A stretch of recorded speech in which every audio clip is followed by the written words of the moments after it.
안녕하세요. 아이와 엄마가 함께 믿고자 하는 마일스톤수학과의 이영주 원장입니다. 오늘은 건강사항의 문제를 한번 주제로 다뤄보려고 합니다. 다른 채널에서 잘 다루지 않는 주제이기도 한데 요 영상으로 좀 도움이 되시는 부분이 있었으면 합니다. 아기 돌 지나면 이제 조금씩 검사를 하게 되는 경우가 있는데 이 검사는 또 필요성이 좀 간과되기도 해요. 바로 빈혈인데요. 빈혈이 있는 상태에서 모르고 자라면서 방치가 되는 경우에는 아이의 운동 발달 그리고 인지 기능 발달에까지 영향을 줄 수 있기 때문에 생각보다 중요한 질병입니다. 어른들이야 조금 어지럽고 숨차고 이런 정도로 끝나지만 한창 뇌가 발달하고 있는 아이이기 때문에 그 중요성이 더 큰 건데요. 혹시라도 역류와 빈혈로 걱정하고 계시다면 오늘 영상 후반부에 분유나 이유식에 있어서 빈혈을 예방할 수 있는 방법들을 소개해 드리고 있으니까 꼭 끝까지 시청해 주세요. 빈혈은 어느 연령대에 많이 생길까요? 빈혈은 의외로 아주 어린 아기들, 특히 2돌 미만 아기들에게서 많이 생기고요. 그리고 사춘기 나이대에서 또 많이 생깁니다. 그래서 생후 6개월에서 24개월 사이가 빈혈이 가장 잘 발생하는 연령으로 알려져 있는데요. 그래서 이 빈혈이 정확하게 뭔지에 대해서 한번 먼저 설명을 드려볼게요. 빈혈. 그러니까 한자로 하면 피가 가난하다라는 뜻이죠. 피 속에 정확히 말하면 적혈구가 부실하다는 뜻이에요. 그래서 전형적인 빈혈 환자의 적혈구를 보면 정상인의 적혈구와는 크게 차이를 보이는데 크기도 아주 작고 색깔도 굉장히 연해요.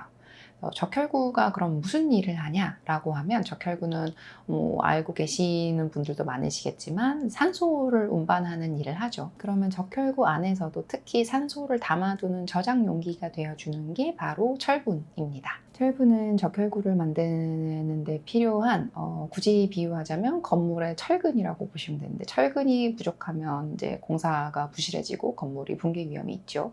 그리고 적혈구도 철분이 부족한 상태에서 적혈구를 만들기는 해요. 근데 아무래도 철근이 부족한 건물처럼 굉장히 부실하고 깨지기가 쉽고 그리고 산소 운반하는 제 기능도 충분히 달성하지가 못하는 상태가 됩니다. 결국 빈혈이라는 것은 적혈구가 제 할 일, 산소 공급을 잘 하지 못하는 상태인데 빈혈이라는 것이 꼭 철분하고만 연관이 있는 것은 아니에요. 철분 외에도 다른 원인으로서 빈혈이 생기기도 하지만 철분 결핍이 빈혈에 있어서 가장 흔한 원인이 됩니다. 우리가 철분을 저장을 어떻게 하냐면 간에다가 제일 많이 저장을 해 놓습니다. 그래서 철분하고 다른 단백질이 결합된 상태로 간에다가 열심히 쌓아놔요. 근데 아무래도 아기들은 간이 작죠? 그래서 철분 저장고 자체가 작기도 하고 또 아기들 중에 또 2돌 미만에서는 고기 잘 안 먹는 친구들도 굉장히 많아서 이런 섭취가 양이 적은 것도 또 빈혈의 원인이 될 수 있습니다. 근데 역류아기 빈혈이 성인 빈혈과 대비돼서 더 중요한 부분이 있다면 역류아기는 뇌성숙이 많이 이루어지는 시기라는 점입니다. 다들 아시다시피 역류아기는 이제 뇌가 열심히 성장을 하고 있는 시기잖아요. 그래서 이 뇌가 성장을 하면서 어떤 필요한 뇌세포를 또 열심히 만들고 또 만들었던 것 중에 필요 없는 거는 또 없애고 그러면 잘 쓰는 부위는 또 남겨놓고 더 발전시키고 이런 과정이 이루어지고 있기 때문에 동물 연구 사례를 말씀드리면 생애 초기에 빈혈이 있었던 그룹과 그렇지 않고 건강했던 동물들 사이에서 뇌 구조 자체가 변화할 수 있다는 연구 결과가 있는 특히 해마 그러니까 기억력에 관장하는 게 해마라고 많이들 알고 계시죠. 그래서 해마가 모양이 좀 바뀌더라 라고 하는 연구 결과가 있었던 것도 있고 또 사람 대상으로 한 비교 연구도 있는데 철분 결핍이 있었던 아이들이 철분이 충분했던 건강한 아이들에 비해서 발달 점수가 인지, 대근육 이런 것들이 10점 정도까지 차이가 났다고 해요. 근데 이 10점 차이가 어느 정도냐라고 하면 발달 검사로 베일리 검사를 많이 드는데 베일리 검사는 평균이 10점이고요. 그리고 지연의 점수가 보통 한 75점 정도 이야기합니다. 그래서 75점에서 100이면은 25점이 평균 점수하고 그 밑에 하한선까지의 점수인데 25점 중에 10점이면 그게 굉장히 크다고 볼 수가 있겠죠. 그리고 철분은 산소 공급 이외에도 우리가 미처 눈치채지 못하는 사이에 몸속에서 계속 일어나고 있는 어떤 물질의 분해 또 뭔가를 합성하고 이러는 과정에 다 참여하는 영양소이기 때문에 철분 부족 상태가 지속되면 철분이 꼭 있어야지 기능을 할 수 있는 효소가 잘 작동을 못하게 되면서 세포의 회복을 방해해가지고 힐링이 늦어진다던가 하는 문제도 생길 수가 있습니다. 그래서 철분이 이렇게 중요하다 보니까 미국에서는 12개월 이상 지난 아기들에게서 철분 검사를 건강검진 차원에서 권유하고 있습니다. 다만 2015년에 미국의 Preventive Services Task Force에서 검토한 바에 따르면 6에서 24개월까지 아이들에게 일괄적으로 빈혈 검사를 하는 것의 이득과 손해의 근거가 불분명하다라는 의견을 내린 바 있습니다. 제 개인적인 의견은요, 모든 아이에게 국가적으로 검사비를 지원하고 또 강권할 그럴 문제는 아니지만 다른 검사를 같이 할 일이 있거나 아니면 체열이 어렵지 않은 상황이라면 검사를 해보는 것도 나쁘지 않겠다 하는 생각이에요. 통계에 따라 다르지만 이 연령대 아이들에게 한 15%까지도 빈혈이 보고되는 바가 있거든요.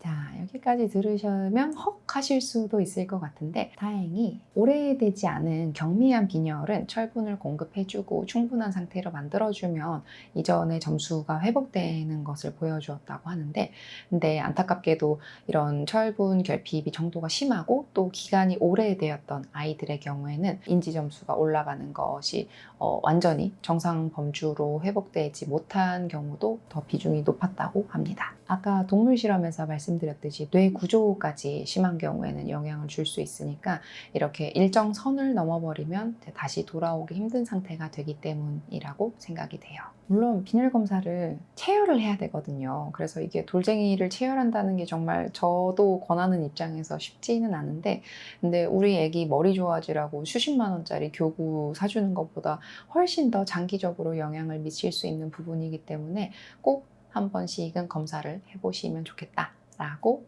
설명드리고 있습니다. 빈혈이 안 생기게 예방하게 하려면 일단 철분이 충분한 음식을 섭취하게 하는 것이 1번이겠죠. 근데 물론 빈혈이 있다고 하면 이제 이런 예방법들로는 충분치 않기 때문에 꼭 철분제를 충분한 기간 동안 복용을 해야 합니다.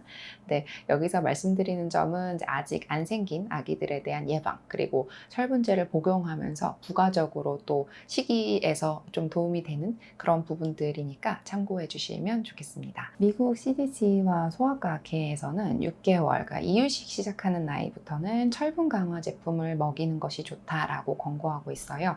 그래서 철분 강화가 된 분유라고 하면 성분표 보시면 100ml당 보통 0.7에서 0.8mg 이상으로 철분이 들어있으면 철분 강화가 된 제품이라고 확인하실 수 있습니다. 우리나라 분유들은 대체로 이 철분 강화의 기준에 맞는 분유들이 많은데 외국에서 수입해온 분유들 중에는 1단계, 그러니까 6개월 미만에서 먹는 분유에는 철분 강화가 잘 안 되어 있는 라인업들이 있어요. 네, 이게 왜 그러냐면 의학적으로 6개월 미만에서는 별도로 철분을 강화해서 줄 필요까지는 없다라고 돼 있는 부분이기 때문에 그런데 근데 가끔 제가 보면 이제 1단계가 영양분이 더 많을 줄 알고 이제 막 6개월 넘어서 8개월, 9개월인데 애기 몸무게 작다고 1단계 계속 지속하시는 분들 계시거든요. 절대 그러지 않도록 나이에 맞는 영양소를 다 맞춰서 단계를 설정해 놓은 거기 때문에 6개월이 지난 아기라면 꼭 2단계로 바꿔주시기를 권장드립니다. 그리고 이유식하는 쌀가루, 곡물가루에도 철분 강화 제품이 있어요. 그래서 제가 쓰는 제품을 소개해드리면 저는 요거 거버 거를 애용하고 있는데 요새 세상이 좋아져가지고 11번가에서 아마존 직구를 대신 해주시는 바람에 제가 너무 편하게 구매해서 이유식에 잘 넣어서 썼었습니다. 네, 그래서 오늘은 역류와 빈혈 그리고 이 빈혈을 예방하고 또 도움이 될 수 있는 철분 강화 식품들에 대해서 설명을 해드렸습니다. 그래서 정리하자면 역류와의 철분 부족은 아이의 신체 발달, 뇌 발달에 영향을 장기적으로 미칠 수 있는 부분이기 때문에 굉장히 중요하고 그리고 이를 보충하기 위해서 시중에 철분 강화 분유가 있으니까 성분표를 확인해 보시고 그리고 나이에 맞게 분유를 선택하는 것이 중요하겠다.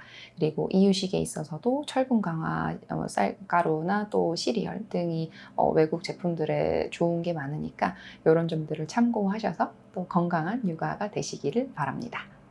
다음 주에도 또 유익한 정보로 찾아뵐게요. 말선 소아과의 이영주 원장이었습니다. 감사합니다. 또 했어. 다시 처음부터 해줘.